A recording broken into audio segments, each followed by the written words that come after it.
ಹುಬ್ಬಳ್ಳಿಯಲ್ಲಿ ಆಗಿದ್ದ ಮರ್ಯಾದೆ ಹತ್ಯೆ ಪ್ರಕರಣಕ್ಕೆ ಸಂಬಂಧಪಟ್ಟಂತೆ ಬೇರೆ ರೀತಿಯ ಮಾಸ್ಟರ್ ಪ್ಲಾನ್ ಇದರ ಹಿಂದೆ ರೂಪುಗೊಂಡಿತ್ತು ಅನ್ನೋದ್ರ ಬಗ್ಗೆ ಡೀಟೇಲ್ ಸಿಗ್ತಾ ಇದೆ. ಒಂದೇ ಏಟಿಗೆ ಇಡೀ ಕುಟುಂಬವನ್ನ ಸರ್ವನಾಶ ಮಾಡಬೇಕು ಅನ್ನುವಂತಹ ಪ್ಲಾನ್ ಆಗಿತ್ತಂತೆ. ಹುಬ್ಬಳ್ಳಿಯಲ್ಲಿ ಆಗಿರುವ ಮರ್ಯಾದೆ ಹತ್ಯೆ ಹಿಂದೆ ಮಾಸ್ಟರ್ ಪ್ಲಾನ್ ರೂಪುಗೊಂಡಿತ್ತು. ಒಂದೇ ಏಟಿಗೆ ಇಡೀ ಕುಟುಂಬವನ್ನೇ ಮುಗಿಸೋ ಪ್ಲಾನ್ ಅನ್ನ ಮಾಡಿಕೊಂಡಿದ್ರಂತೆ. ಮಾನ್ಯಾಳನ್ನ ಮದುವೆ ಆಗಿದ್ದಕ್ಕೆ ಇಡೀ ಕುಟುಂಬ ಮುಗಿಸ್ಬಿಡಬೇಕು ಅನ್ನೋ ರೀತಿಯಲ್ಲಿ ಸ್ಕೆಚ್ ರೂಪುಗೊಂಡಿತ್ತು. ಇನಾಂ ವೀರಾಪುರದ ದಲಿತ ಕುಟುಂಬಗಳನ್ನ ಭಯ ಹುಟ್ಟಿಸ್ಬೇಕು, ಭಯದಲ್ಲೇ ಅವರು ಬದುಕಬೇಕು ಅನ್ನೋಂಥ ಪ್ಲಾನ್ ಆಗಿತ್ತಂತೆ. ಬ್ಲೂ ಪ್ರಿಂಟ್ ಹಾಕೊಂಡೇ ಫೀಲ್ಡಿಗೆ ಇಳಿದಿತ್ತಂತೆ ಕುಟುಂಬ. ಮೊದಲು ವಿವೇಕಾನಂದನ ತಂದೆಯನ್ನ ಮುಗಿಸೋದಕ್ಕೆ ಸ್ಕೆಚ್ ರೂಪುಗೊಳ್ಳುತ್ತೆ. ಬೈಕ್ ನಲ್ಲಿ ಹೊರಟಿದ್ದವರನ್ನ ಟ್ರ್ಯಾಕ್ಟರ್ ನಿಂದ ಗುದ್ದಿ ಕೊಲೆಗೆ ಯತ್ನ ಕೂಡ ಆಗಿತ್ತಂತೆ. ಇನ್ನೊಂದು ಕಡೆ ಅಳಿಯ ವಿವೇಕಾನಂದನ ಕೊಲೆಗೂ ಕೂಡ ಪ್ಲಾನ್ ರೂಪುಗೊಂಡಿತ್ತು. ಎರಡೂ ಪ್ಲಾನ್ ಸ್ವಲ್ಪದರಲ್ಲಿಯೇ ಮಿಸ್ ಆಗಿದೆ. ಹಾಗಾಗಿ ಪ್ಲಾನ್ ಬಿ ರೆಡಿ ಮಾಡ್ಕೊಂಡಿದ್ರು. ಕೊನೆಗೆ ತಂದೆ ಪ್ರಕಾಶ್ ಪಾಟೀಲ್ಗೆ ಮಗಳೇ ಟಾರ್ಗೆಟ್ ಹಾಕಿದ್ಲಂತೆ. ಎರಡು ಪ್ಲಾನ್ ಮಿಸ್ ಆಗಿ ರೊಚ್ಚಿಗೆದ್ದ ತಂದೆ ಮಗಳನ್ನ ಭೀಕರವಾಗಿ ಹತ್ಯೆ ಮಾಡಿದ್ದಾನೆ. ಹುಬ್ಬಳ್ಳಿಯಲ್ಲೇ ಆಗಿರುವ ಮರ್ಯಾದೆ ಹತ್ಯೆ ಹಿಂದೆ ಇಂಥದ್ದೊಂದು ಮಾಸ್ಟರ್ ಪ್ಲಾನ್ ಸಿದ್ಧವಾಗಿತ್ತು ಅನ್ನೋದ್ರ ಬಗ್ಗೆ ಡೀಟೇಲ್ ಸಿಗ್ತಾ ಇದೆ.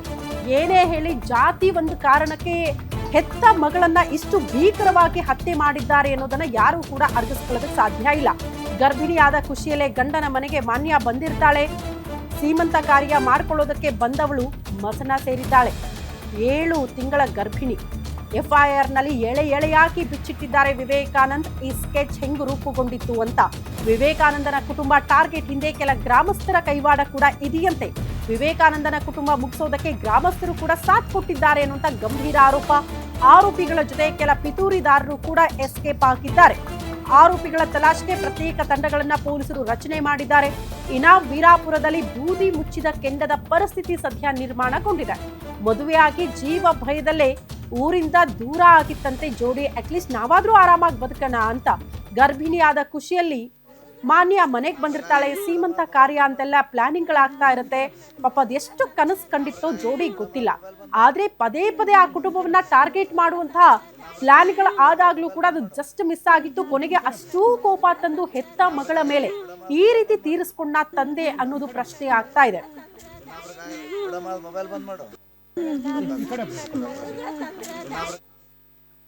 ಈ ಬಗ್ಗೆ ಮತ್ತಷ್ಟು ಡೀಟೇಲ್ಸ್ ಅನ್ನ ಕೊಡ್ತಾ ಹೋಗ್ತಾರೆ ನಮ್ಮ ಪ್ರತಿನಿಧಿ ಮಲ್ಲಿಕ್ ನದಾಫ್. ದೂರವಾಣಿ ಸಂಪರ್ಕದಲ್ಲಿದ್ದಾರೆ. ಮಲ್ಲಿಕ್, ಈಗ ವಿವೇಕಾನಂದ ಅವರ ಸ್ಟೇಟ್ಮೆಂಟ್ ಅನ್ನ ಗಮನಿಸಿದಾಗ ಯಾವೆಲ್ಲ ವಿಚಾರಗಳನ್ನ ಉಲ್ಲೇಖ ಮಾಡಿದ್ದಾರೆ? ಅಂದ್ರೆ ಬಹು ತಿಂಗಳಿನಿಂದಲೂ ಕೂಡ ಆ ಕುಟುಂಬಕ್ಕೆ ಪದೇ ಪದೇ ಕಿರಿಕಿರಿ ಇತ್ತ? ಖಂಡಿತವಾಗ್ಲೂ ಸುದ್ದಿ ಏನು 8 ತಿಂಗಳ ಹಿಂದೆ ಏನು ಮದುವೆ ಆಗ್ತಾರೆ. ಮೊದಲ ಬಾರಿಗೆ ಮದುವೆ ಆದ ನಂತರ ಕೂಡ ಮೊದಲ ಬಾರಿಗೆ ಹುಬ್ಬಳ್ಳಿ ಗ್ರಾಮೀಣ ಠಾಣೆಯಲ್ಲಿ ಒಂದು ರಾಜ್ಯ ಪಂಚಾಯತಿ ನಡೆಯುತ್ತೆ. ಸ್ಥಳೀಯ ಮುಖಂಡರು ಮತ್ತೆ ಪೊಲೀಸರ ಸಮ್ಮುಖದಲ್ಲಿ ತಹಶೀಲ್ದಾರ್ ಕೇಸ್ಗಳು ಕೂಡ ದಾಖಲಾಗುತ್ತೆ. ಅವಾಗ ಇಬ್ರು ಒಂದು ಒಪ್ಪಂದಕ್ಕೆ ಬರ್ತಾರೆ. ಅವ್ರ ಸುದ್ದಿಗೆ ನೀವು ಹೋಗ್ಬೇಡಿ, ನಿಮ್ ಸುದ್ದಿಗೆ ಅವ್ರು ಬರೋದಿಲ್ಲ ಅಂತೇಳಿ ಒಂದು ರಾಜಿಯನ್ನ ಮಾಡಿ ಇಬ್ಬರ ಮೇಲೂ ಕೇಸ್ ಮಾಡಿ ಕಳಿಸಲಾಗುತ್ತೆ. ಈ ಸಂದರ್ಭದಲ್ಲಿ ವಿವೇಕ್ ಮತ್ತು ಮಾನ್ಯ ಜೀವ ಭಯ ಇರುವುದರಿಂದನೇ ಹಾವೇರಿ ಜಿಲ್ಲೆಯ ಒಂದು ಗ್ರಾಮದಲ್ಲಿ ಒಂದು 5-6 ತಿಂಗಳು ಇರ್ತಾರೆ. ಮತ್ತೆ ಧಾರವಾಡ ಜಿಲ್ಲೆಯ ಒಂದು ಗ್ರಾಮದಲ್ಲಿ ಒಂದು 4-5 ತಿಂಗಳು ಜೀವನ ಮಾಡ್ತಾರೆ. ಮಾನ್ಯ ಯಾವಾಗ ಪ್ರೆಗ್ನೆಂಟ್ ಆಗ್ತಾರೆ, ಸೊ ಅವರ ತಾಯಿ ಕಾರ್ಡ್ ಮಾಡಿಸ್ಬೇಕು ಅನ್ನೋ ಕಾರಣಕ್ಕಾಗಿ ಗ್ರಾಮಕ್ಕೆ ಬರ್ತಾರೆ. ಯಾವುದೇ ರೀತಿಯಾಗಿ ಆತಂಕ ಪಡೆದೇನೆ ಬರ್ತಾರೆ. 8ನೇ ತಾರೀಕು ಬಂದಿರ್ತ ಸಂದರ್ಭದಲ್ಲಿ ಕಳೆದ ರವಿವಾರ ಸಂಜೆ 6:30 ಸುಮಾರಿಗೆ ಈ ದಾಳಿ ಆಗಿರುವಂತದ್ದು. ದಾಳಿ ಯಾಕಾಯ್ತು ಅಂತ ಹಲವು ಪ್ರಶ್ನೆಗಳು ಈಗಾಗಲೇ ಪೊಲೀಸ್ ತನಿಖೆಯಲ್ಲಿ ಒಂದೊಂದಾಗಿ ಗೊತ್ತಾಗ್ತಾ ಇದೆ. ಮೇಜರ್ ಆಗಿ ನೋಡೋದಾದ್ರೆ ವಿವೇಕಾನಂದನ ತಂದೆ ಏನಿದ್ದಾನೆ ಸುಭಾಷ್ ಅಂಚಿನಗಿರಿ ಗ್ರಾಮದಿಂದ ವಾಪಸ್ ತನ್ನ ಸ್ವಗ್ರಾಮಕ್ಕೆ ಬರ್ತಾ ಇರ್ತಾನೆ. ಈ ಸಂದರ್ಭದಲ್ಲಿ ಪ್ರಕಾಶ್ ಗೌಡ ಮತ್ತು ಅರುಣ್ ಗೌಡ ಏನು ಮಾನ್ಯ ತಂದೆ ಮತ್ತು ಸೋದರ ಮಾವ ಇದ್ದಾರೆ, ಇವರು ಟ್ರಾಕ್ಟರ್ ತಗೊಂಡು ಹೋಗಿ ಅವನ ಮೇಲೆ ಡಿಕ್ಕಿ ಹೊಡೆದು ಆತನ್ನ ಕೊಲೆ ಮಾಡ್ಲಿಕ್ಕೆ ಪ್ರಯತ್ನ ಮಾಡ್ತಾರೆ. ಆತ ಅಲ್ಲಿಂದ ತಪ್ಪಿಸ್ಕೋತಾನೆ. ಬೈಕ್ ಮಾತ್ರ ನಜ್ಜು ಗುದ್ದಾಗುತ್ತೆ. ತಪ್ಪಿಸ್ಕೊಂಡು ಓಡೋಗ್ತಾನೆ. ಈ ಸಂದರ್ಭದಲ್ಲಿ ಇದೇ ವಿಷಯವನ್ನ ವಿವೇಕಾನಂದ್ಗೆ ತಲುಪಿಸಲಾಗುತ್ತೆ. ನಿಮ್ಮ ತಂದೆಗೆ ಆಕ್ಸಿಡೆಂಟ್ ಮಾಡಿ ಕೊಲ್ಲೋಕೆ ಪ್ರಯತ್ನ ಪಟ್ಟಿದ್ದಾರೆ ಅಂತೇಳಿ. ಈ ತರಾತುರಿಯಲ್ಲಿ ವಿವೇಕಾನಂದ್ ಕೂಡ ಮನೆಯಿಂದ ಹೊರಬರ್ತಾನೆ. ಮನೆಯಿಂದ ಹೊರಬಂದು ಅವರ ತಂದೆಗೆ ಯಾವ ಜಾಗದಲ್ಲಿ ಆಕ್ಸಿಡೆಂಟ್ ಆಗಿದೆ ಆ ಜಾಗಕ್ಕೆ ತನ್ನ ಸ್ನೇಹಿತನೊಂದಿಗೆ ಬರ್ತಾನೆ. ಅಲ್ಲಿ ನೋಡಿದಂತ ಸಂದರ್ಭದಲ್ಲಿ ಆತನು ಕೂಡ ಭಯ ಶುರುವಾಗುತ್ತೆ. ಇದೇನೋ ದೊಡ್ಡ ಸ್ಕೆಚ್ ಮಾಡ್ತಾ ಇದಾರೆ, ಸೊ ಇಲ್ಲಿ ನಿಲ್ಲೋದು ಸೂಕ್ತ ಅಲ್ಲ ಅಂತೇಳಿ ಆತ ಹೊರಟು ಹೋಗ್ತಾನೆ. ಈ ಸಂದರ್ಭದಲ್ಲಿ ಆತ ಗ್ರಾಮಕ್ಕೆ ಬರೋಕ್ ಆಗೋದಿಲ್ಲ.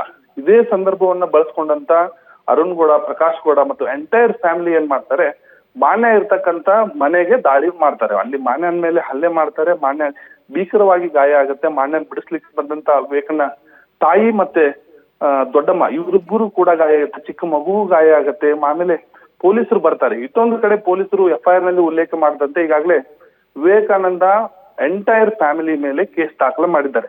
17 ಜನ ಫ್ಯಾಮಿಲಿ ಮೆಂಬರ್ ಮತ್ತೆ ಗ್ರಾಮಸ್ಥರಲ್ಲಿ 20 ಜನ ಕುಮ್ಮಕ್ಕು ನೀಡಿದ್ದಾರೆ ಅನ್ನೋದು ಕೂಡ ಇಲ್ಲಿ ನಮೂದಾಗಿದೆ. ಒಟ್ಟಾರೆ ಹೇಳೋದಾದ್ರೆ ಪ್ರಕರಣ ತುಂಬಾ ಗಂಭೀರವಾಗಿ ಪೊಲೀಸ್ ಇಲಾಖೆ ತಗೊಂಡಿದೆ ಈಗಾಗಲೇ. ಓಕೆ ಮಲ್ಲಿಕ್, ಧನ್ಯವಾದಗಳು ತಮ್ಮೆಲ್ಲ ಮಾಹಿತಿಗೆ.